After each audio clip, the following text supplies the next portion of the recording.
कौन है छठ मैया और क्यों करते हैं इनकी पूजा? जरूर सुने छठ व्रत कथा। छठ पर्व षष्ठी का अपभ्रंश है। कार्तिक मास की अमावस्या को दिवाली मनाने के 6 दिन बाद कार्तिक शुक्ल को मनाए जाने के कारण इसे छठ कहा जाता है। यह 4 दिनों का त्योहार है और इसमें साफ सफाई का खास ध्यान रखा जाता है। इस त्योहार में गलती की कोई जगह नहीं होती। इस व्रत को करने के नियम इतने कठिन हैं, इस वजह से इसे महापर्व और महाव्रत के नाम से संबोधित किया जाता है। कौन है छठी मैया? मान्यता है कि छठ देवी सूर्य देव की बहन है और उन्हीं को प्रसन्न करने के लिए जीवन के महत्वपूर्ण अवयवों में सूर्य व जल की महत्ता को मानते हुए इन्हें साक्षी मानकर भगवान सूर्य की आराधना तथा उनका धन्यवाद करते हुए मां गंगा, यमुना या किसी भी पवित्र नदी या पोखर, तालाब के किनारे यह पूजा की जाती है। षष्ठी माँ यानी छठ माता बच्चों की रक्षा करने वाली देवी हैं। इस व्रत को करने से संतान को लंबी आयु का वरदान मिलता है। मार्कंडेय पुराण में इस बात का उल्लेख मिलता है कि सृष्टि की अधिष्ठात्री प्रकृति देवी ने अपने आप को 6 भागों में विभाजित किया है। इनके छठे अंश को सर्वश्रेष्ठ मातृ देवी के रूप में जाना जाता है, जो ब्रह्मा की मानस पुत्री हैं। वो बच्चों की रक्षा करने वाली देवी हैं।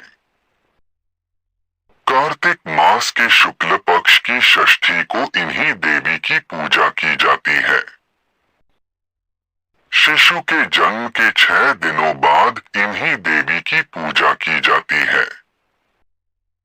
इनकी प्रार्थना से बच्चे को स्वास्थ्य, सफलता और दीर्घायु होने का आशीर्वाद मिलता है।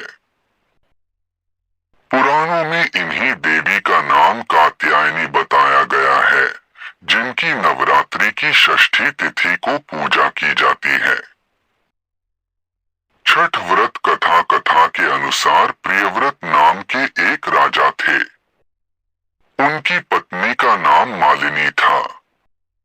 दोनों की कोई संतान नहीं थी। इस बात से राजा और उसकी पत्नी बहुत दुखी रहते थे। उन्होंने एक दिन संतान प्राप्ति की इच्छा से महर्षि कश्यप द्वारा पुत्रेष्टि यज्ञ करवाया। इस यज्ञ के फलस्वरूप रानी गर्भवती हो गई।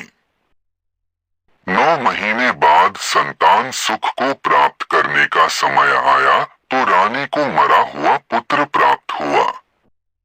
इस बात का पता चलने पर राजा को बहुत दुख हुआ। संतान शोक में वह आत्महत्या का मन बना लिया। लेकिन जैसे ही राजा ने आत्महत्या करने की कोशिश की, उनके सामने एक सुंदर देवी प्रकट हुई। देवी ने राजा को कहा कि मैं षष्ठी देवी हूँ। मैं लोगों को पुत्र का सौभाग्य प्रदान करती हूँ। इसके अलावा जो सच्चे भाव से मेरी पूजा करता है, मैं उसके सभी प्रकार के मनोरथ को पूर्ण कर देती हूँ। यदि तुम मेरी पूजा करोगे तो मैं तुम्हें पुत्र रत्न प्रदान करूंगी।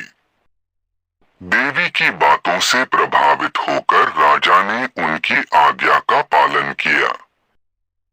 राजा और उनकी पत्नी ने कार्तिक शुक्ल की षष्ठी तिथि के दिन देवी षष्ठी की पूरे विधि विधान से पूजा की। इस पूजा के फलस्वरूप उन्हें एक सुंदर पुत्र की प्राप्ति हुई। तभी से छठ का पावन पर्व मनाया जाने लगा। छठ व्रत के संदर्भ में एक अन्य कथा के अनुसार जब पांडव अपना सारा राजपाट जुए में हार गए, तब द्रौपदी ने छठ व्रत रखा। इस व्रत के प्रभाव से उसकी मनोकामनाएं पूरी हुई तथा पांडवों को राजपाट वापस मिल गया।